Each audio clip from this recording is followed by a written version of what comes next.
Hello everyone, welcome back to my channel Learn English with Sujata T. Dear KSET aspirant, ಈ ಒಂದು session ಅಲ್ಲಿ ನಾವು KSET general paper unit 2 ಅನ್ನು start ಮಾಡಿದ್ವಿ. So unit 2 research aptitude. ಈ research aptitude ಅದ ಮೇಲೆ ಇದು ಸೆಕೆಂಡ್ನೇ ವಿಡಿಯೋ ಆಗಿರುತ್ತೆ. ಸೊ ಇದಕ್ಕೂ ಮುಂಚೆ ನಾನು unit 1 teaching aptitude, unit 1 teaching aptitude ಮತ್ತು ಯೂನಿಟ್ 4 ಕಮ್ಯುನಿಕೇಷನ್ ಅನ್ನು ಕೂಡ ಕಂಪ್ಲೀಟ್ ಮಾಡಿದ್ವಿ.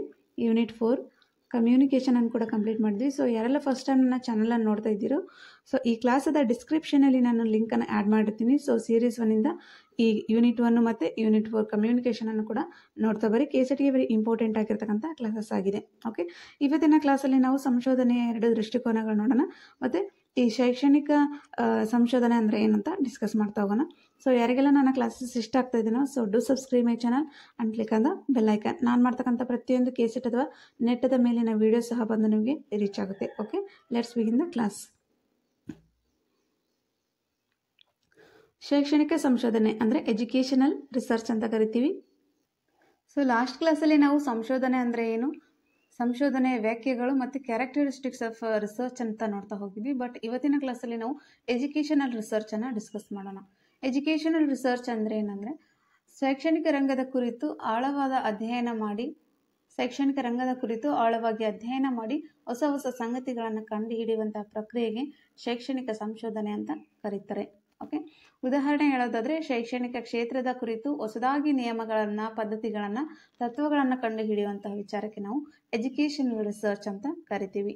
ಓಕೆ, ಈಗ ಲಾಸ್ಟ್ ಇಯರ್ ಇರ್ತಕ್ಕಂತಹ ಕೆಲವೊಂದಷ್ಟು ಪಠ್ಯಕ್ರಮದಲ್ಲಿ ಬದಲಾವಣೆ ಅಥವಾ ಈಗಿನ ಮಕ್ಕಳಿಗೆ ತಕ್ಕ ಹಾಗೆ ಈಗಿನ ಮಕ್ಕಳ ಮೈಂಡ್ಸೆಟ್ಟಿಗೆ ತಕ್ಕ ಹಾಗೆ ಸಿಲೆಬಸ್ಸನ್ನು ಹೊಂದಿಸ್ತಕ್ಕಂತಹ ವಿಚಾರ, ಇವೆಲ್ಲ ಶೈಕ್ಷಣಿಕ ರಂಗದಲ್ಲಿ ಮಾಡ್ತಕ್ಕಂಥ ರಿಸರ್ಚ್ ಆಗಿದೆ. ಓಕೆ, ಉದಾಹರಣೆ ಹೇಳೋದಾದರೆ ಈ ಓಪನ್ ಬುಕ್ ಎಕ್ಸಾಮ್ಸ್ ನೋಡಿ, ಈ ಓಪನ್ ಬುಕ್ ಎಕ್ಸಾಮ್ಸ್ ಕಾನ್ಸೆಪ್ಟ್ ಕೊಟ್ಟಿದ್ದೇ ಗುಜರಾತದವರು.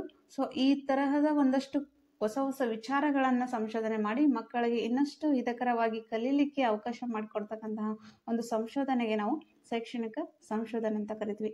ಈ ಓಪನ್ ಬುಕ್ ಎಕ್ಸಾಮ್ ಬಗ್ಗೆ ತಿಳಿತಾ ಹೋಗೋಣ. ಈ ಹೊಸ ಪರೀಕ್ಷಾ ಪದ್ಧತಿಯ ಕುರಿತು ಸಂಶೋಧನೆ ಮಾಡಿ ನೋಡಿ, ಇದೊಂದು ಹೊಸ ಎಕ್ಸಾಮ್ ಸಿಸ್ಟಮ್. ಇದು ಹೊಸ ಪರೀಕ್ಷಾ ಪದ್ಧತಿ ಕುರಿತು ಸಂಶೋಧನೆ ಮಾಡಿ ಫಲಿತಾಂಶವನ್ನು ಕಂಡುಹಿಡಿಯುವುದು ಮತ್ತು ಪುಸ್ತಕಗಳನ್ನು ನೋಡಿ ಪರೀಕ್ಷೆಗಳನ್ನು ಬರೆಯುವುದು. ಇದರ ಮುಖ್ಯ ಉದ್ದೇಶ ಏನಂದರೆ, ಓಪನ್ ಬುಕ್ ಎಕ್ಸಾಮದ ಮುಖ್ಯ ಉದ್ದೇಶ ಕೆಲವೊಂದಷ್ಟು ಪುಸ್ತಕಗಳನ್ನು ಅವರೇ ಕೊಡ್ತಾರೆ. ಸೊ ಆ ಪುಸ್ತಕಗಳನ್ನು ನೋಡಿ ಏನು ಮಾಡೋದು, ಎಕ್ಸಾಮನ್ನು ಬರೀತಾ ಹೋಗೋದು. ಇದರಿಂದ ವಿದ್ಯಾರ್ಥಿಗಳ ತಲೆಯ ಮೇಲೆ ಭಾರ ಬೀಳೋದಿಲ್ಲ ಅಲ್ವಾ. ಇದರಿಂದ ವಿದ್ಯಾರ್ಥಿಯ ತಲೆ ಮೇಲೆ ಭಾರ ಬೀಳೋದಿಲ್ಲ ಅನ್ನೋಂಥ ಕಾರಣಕ್ಕಾಗಿ ಗುಜರಾತ್ ರಾಜ್ಯದಲ್ಲಿ ಪ್ರಯೋಗ ಮಾಡಿದ್ದಾರೆ ಇದನ್ನು, ಓಪನ್ ಬುಕ್ ಎಕ್ಸಾಮ್ ಅಂತೇಳಿ.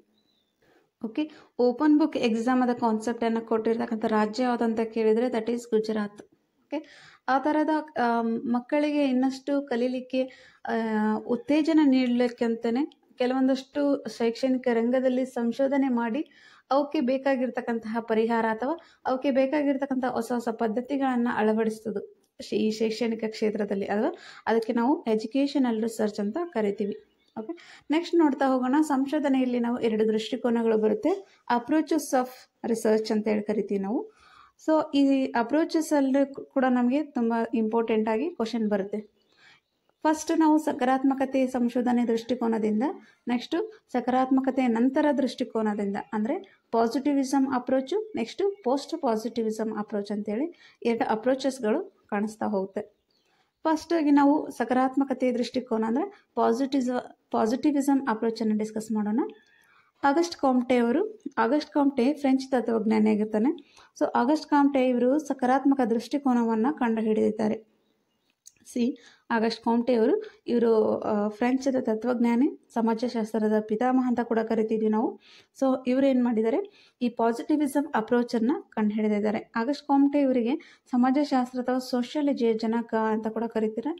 ಈ ಸಕಾರಾತ್ಮಕತೆಯ ದೃಷ್ಟಿಕೋನವು ವೈಜ್ಞಾನಿಕದ ಆಧಾರದ ಮೇಲೆ ನೋಡಿ, ಈ ಪಾಸಿಟಿವಿಸಮ್ ಅಪ್ರೋಚ್ ಅನ್ನೋದು ಒಂದು ಸೈಂಟಿಫಿಕ್ ಮೆಥಡದ ಆಧಾರದ ಮೇಲೆ ಏನು ಮಾಡುತ್ತೆ, ರಿಸರ್ಚನ್ನು ಮಾಡ್ತಾ ಹೋಗುತ್ತೆ ನೋಡಿ. ವೈಜ್ಞಾನಿಕ ಆಧಾರದ ಮೇಲೆ ಇದೇನು ಮಾಡುತ್ತೆ, ಅವಲಂಬಿತವಾಗಿದೆ. ಇದು ಒಂದು ವಸ್ತುನಿಷ್ಠ ಮಾರ್ಗವಾಗಿದೆ, ವೆರಿ ಇಂಪಾರ್ಟೆಂಟ್. ಓಕೆ, ಪಾಸಿಟಿವಿಸಮ್ ಅಪ್ರೋಚ್ ಅನ್ನೋದು ಒಂದು ವಸ್ತುನಿಷ್ಠ ಮಾರ್ಗವಾಗಿದೆ. ಕಂಡುಹಿಡಿದವರು ಯಾರಂದರೆ ಆಗಸ್ಟ್ ಕಾಂಟೆ ಯಾರಂದರೆ ಸೋಷಿಯಾಲಜಿಯ ಜನಕ ಅಥವಾ ಸಮಾಜಶಾಸ್ತ್ರದ ಪಿತ ಅಂತ ಕರಿತೀವಿ. ಈ ಸಕಾರಾತ್ಮಕತೆಯ ದೃಷ್ಟಿಕೋನವು ಕಾರಣ ಹಾಗೂ ತರ್ಕ ಎರಡನ್ನು ಹೊಂದಿರುತ್ತೆ ನೋಡಿ. ಕಾರಣ ಹಾಗೂ ತರ್ಕ, ರೀಸನ್ ಮತ್ತು ಲಾಜಿಕ್ ರೀಸನ್ ಮತ್ತು ಲಾಜಿಕದ ಮೇಲೆ ಅವಲಂಬಿಸಿರುತ್ತೆ. ಇದರ ಉದ್ದೇಶವೇನೆಂದರೆ ಚಿಕ್ಕ ಬಿಂದುವಿನಿಂದ ದೊಡ್ಡ ವಿಷಯಗಳನ್ನು ನಿರ್ಮಿಸುವುದು. ನೋಡಿ, ಒಂದು ಚಿಕ್ಕ ಬಿಂದುವಿನಿಂದ ದೊಡ್ಡ ದೊಡ್ಡ ವಿಷಯಗಳನ್ನು ಏನು ಮಾಡೋದು, ನಿರ್ಮಿಸ್ತಾ ಹೋಗ್ತಕ್ಕಂಥ ವಿಚಾರಕ್ಕೆ ನಾವು ಸಕಾರಾತ್ಮಕತೆ ಸಂಶೋಧನೆ ಅಂತ ಕರೆದರು. ಇದು ವಾಸ್ತವ ಘಟನೆ ಹಾಗೂ ಜ್ಞಾನೇಂದ್ರಿಯಗಳ ಇಸೆನ್ಸ್ ಆಫ್ ಆರ್ಗನ್ಸ್ ಏನಂತ ಕರಿತೀವಲ್ವ, ಈ ಹೊಸ ಜ್ಞಾನೇಂದ್ರಿಯಗಳ ನಿರೀಕ್ಷೆಯ ಮೇಲೆ ಅವಲಂಬಿಸಿರುತ್ತೆ. ಅಂದರೆ ಮಕ್ಕಳ ಮೇಲೆ ಅಂತ ಹೇಳ್ತಾ ಇದ್ದಾರೆ. ನಿರೀಕ್ಷೆಯ ಮೇಲೆ ಹೊಸ ಈ ವಾಸ್ತವ ಘಟನೆ ಹಾಗೂ ಜ್ಞಾನೇಂದ್ರಿಯಗಳ ನಿರೀಕ್ಷೆಯ ಮೇಲೆ ಅವಲಂಬಿಸಿರ್ತಕ್ಕಂಥದ್ದು ಪಾಸಿಟಿವಿಸಮ್ ಅಂತ ಕರಿತೀವಿ. ಇದರಲ್ಲಿ ಎಲ್ಲ ಕಲ್ಪನೆ, ಎಲ್ಲ ಕಾನ್ಸೆಪ್ಟ್ಗಳು, ಎಲ್ಲ ವಿಚಾರಗಳನ್ನು ವೈಜ್ಞಾನಿಕ ರೂಪದಲ್ಲೇ ವಿವರಣೆ ಮಾಡಲಾಗುತ್ತೆ. ಓಕೆ, ಫಸ್ಟ್ ನಾವು ನೋಡಿದ್ದೀವಿ ಅವೈಜ್ಞಾನಿಕ ಆರ್ಬಿಟ್ರರಿ ಸಿಸ್ಟಮ್ ಅಂತ. ಸೊ ಆಗೆಲ್ಲ ಹಿಂದಿನ ಕಾಲದಲ್ಲಿ ನಾವು ಆರ್ಬಿಟ್ರರಿ ಮೆಥಡಲ್ಲಿ ರಿಸರ್ಚ್ ಮಾಡ್ತಾ ಹೋಗ್ತಾ ಇದ್ರು ಅಲ್ವಾ. ಸೊ ಇತ್ತೀಚೆಗೆ ನಾವು ಸೈಂಟಿಫಿಕ್ ಮೆಥಡಲ್ಲಿ ರಿಸರ್ಚ್ಗಳು ಬಂದಿದೆ. ಸೊ ಇದು ತುಂಬಾ ವೆರಿ ಇಂಪಾರ್ಟೆಂಟ್ ಆಗಿರ್ತಕ್ಕಂಥದ್ದು. ಅದಕ್ಕೆ ಈ ಪಾಸಿಟಿವಿಸಮ್ ಅಪ್ರೋಚ್ ಸಹ ಸೈಂಟಿಫಿಕ್ ರೂಪದಲ್ಲೇ ಅಥವಾ ವೈಜ್ಞಾನಿಕ ರೂಪದಲ್ಲೇ ವಿವರಣೆಯನ್ನು ಮಾಡ್ತಾ ಹೋಗುತ್ತೆ. ನೆಕ್ಸ್ಟ್ ಸಕಾರಾತ್ಮಕತೆ ದೃಷ್ಟಿಕೋನಕ್ಕೆ ತಾರ್ಕಿಕ ದೃಷ್ಟಿಕೋನ ಅಥವಾ ತಾರ್ಕಿಕ ಸಕಾರಾತ್ಮಕ ದೃಷ್ಟಿಕೋನ ಅಂತ ಕೂಡ ಕರೀತಾರೆ. ನೋಡಿ, ಇದಕ್ಕೆ ಪಾಸಿಟಿವಿಸಮ್ ಅಪ್ರೋಚ್ಗೆ ಲಾಜಿಕಲ್ ಪಾಸಿಟಿವಿಸಮ್ ಅಂತ ಕೂಡ ಕರೀತಾರಂತೆ. ಸೊ ಇದು ತತ್ವಶಾಸ್ತ್ರ, ಮೆಟಾಫಿಸಿಕ್ಸ್ ಏನಿದೆ ಅಲ್ವಾ, ತತ್ವಶಾಸ್ತ್ರ ಹಾಗೂ ಸತ್ಯಗಳಿಗೆ ತಿರಸ್ಕಾರ ಮಾಡುತ್ತೆ. ತತ್ವಶಾಸ್ತ್ರ ಮತ್ತು ಕೆಲವೊಂದಷ್ಟು ಸತ್ಯಗಳನ್ನು ಏನು ಮಾಡುತ್ತೆ, ತಿರಸ್ಕಾರ ಮಾಡುತ್ತೆ. ತಿರಸ್ಕಾರ ಮಾಡಿ ಸೈಂಟಿಫಿಕ್ ಮೆಥಡಲ್ಲಿ ಇದೇನು ಮಾಡುತ್ತೆ, ತನ್ನ ವಿಚಾರಗಳನ್ನು ವೈಜ್ಞಾನಿಕ ರೂಪದಲ್ಲಿ ತಿಳಿಸ್ತಾ ಹೋಗುತ್ತೆ. ಓಕೆ, ಅದನ್ನು ನಾವು ಪಾಸಿಟಿವಿಸಮ್ ಅಂತ ಕರೀತೀವಿ. ಪಾಸಿಟಿವಿಸಮ್ಮು ಪಕ್ಕಾ ವೈಜ್ಞಾನಿಕವಾಗಿ ಅಧ್ಯಯನ ಮಾಡ್ತಕ್ಕಂಥ ಒಂದು ಪದ್ಧತಿಯಾಗಿದೆ, ಒಂದು ದೃಷ್ಟಿಕೋನ ಆಗಿದೆ. ನೆಕ್ಸ್ಟು ಇದನ್ನು ಕಂಡು ಹಿಡಿದವರು, ಇದರ ಪ್ರತಿಪಾದಕರು ಯಾರಂದರೆ ಆಗಸ್ಟ್ ಕಾಮ್ಟೆ. ಇವರು ಸೋಷಿಯಾಲಜಿಯ ಜನಕ ಅಂತ ಕರೀಬೋದು. ಓಕೆ, ಇದು ಅತಿ ಹೆಚ್ಚನ್ನು ಯಾವುದನ್ನು ತಿರಸ್ಕಾರ ಮಾಡುತ್ತೆ ಅಂದರೆ ಮೆಟಾಫಿಸಿಕ್ಸನ್ನು. ಓಕೆ, ಮೆಟಾಫಿಸಿಕ್ಸ್ ಹಾಗೂ ಸತ್ಯತೆಗಳನ್ನು ಏನು ಮಾಡುತ್ತೆ, ಅದರ ಸತ್ಯತೆಗಳನ್ನು, ಮೆಟಾಫಿಸಿಕ್ಸ್ ಮತ್ತು ಅದರ ಸತ್ಯತೆಗಳನ್ನು ತಿರಸ್ಕಾರ ಮಾಡುತ್ತೆ. ಓಕೆ, ಅದೇನಾಗಿರುತ್ತೆ ಅಂದರೆ ಪಾಸಿಟಿವಿಸಮ್. ಆದರೆ ಈಗ ಪೋಸ್ಟ್ ಪಾಸಿಟಿವಿಸಮನ್ನು ಡಿಸ್ಕಸ್ ಮಾಡೋಣ. ಸಕಾರಾತ್ಮಕತೆಯ ನಂತರದ ದೃಷ್ಟಿಕೋನ ಪೋಸ್ಟ್ ಪಾಸಿಟಿವಿಸಮ್ ಅಂತ ಕರಿತೀವಿ. ಸಕಾರಾತ್ಮಕತೆಯ ನಂತರದ ಇದನ್ನು ಕಂಡು ಹಿಡಿದವರು Karl R Popper. Very important ಆಗುತ್ತೆ. ಕಾರ್ಲ್ ಆರ್ ಪಾಪರ್ ಅವರು ಕಂಡು ಹಿಡಿತಾರೆ. ಇದು ಸಕಾರಾತ್ಮಕತೆಯ ದೃಷ್ಟಿಕೋನ ಪಾಸಿಟಿವಿಸಮ್ ಅಪ್ರೋಚನ್ನು ತಿದ್ದುಪಡಿ ಹಾಗೂ ವಿಮರ್ಶೆ ಮಾಡುತ್ತೆ. ನೋಡಿ, ಅದು ಸೈಂಟಿಫಿಕ್ ಮೆಥಡಲ್ಲಿ ಮಾಡಬೇಕು ರಿಸರ್ಚನ್ನು ಅಂತ ಹೇಳ್ತದೆ. ಸೊ ಇದು ಏನು ಹೇಳುತ್ತೆ, ಇದು ಸಕಾರಾತ್ಮಕತೆಯ ದೃಷ್ಟಿಕೋನ ಅಂದರೆ ಪಾಸಿಟಿವಿಸಮ್ ಅಪ್ರೋಚನ್ನು ತಿದ್ದುಪಡಿ ಹಾಗೂ ವಿಮರ್ಶೆ ಮಾಡ್ತೈತಿ. ಇದು ಕ್ರಮಬದ್ಧ ಬಹುತ್ವ ಅಧಿಕಾರ ಹೊಂದಿದೆ. ನೋಡಿ, ಇದು ಕೇವಲ ಸೈಂಟಿಫಿಕ್ ಮೆಥಡಲ್ಲಿ ರಿಸರ್ಚ್ ಮಾಡುವುದಲ್ಲದೆ ಕ್ರಮಬದ್ಧವಾಗಿರಬೇಕು, ಬಹುತ್ವದ ಅಧಿಕಾರವನ್ನು ಹೊಂದಿರತಕ್ಕಂಥದ್ದು ಯಾವುದು ಅಂದರೆ that is a post positivism approach ಅಂತ ಹೇಳ್ಬೋದು. ಇದು ಸಂಖ್ಯಾತ್ಮಕ ಪರಿಣಾಮ ಅಂದರೆ ಸಂಖ್ಯಾತ್ಮಕ ಅಂದ್ರೆ ಪರಿಣಾಮಾತ್ಮಕ ಅಂತ ಕರಿತೀವಿ. ಇದು ಸಂಖ್ಯಾತ್ಮಕ ಮತ್ತು ಗುಣಾತ್ಮಕ ಪದ್ಧತಿಯನ್ನು ಹೊಂದಿದೆ. Very important.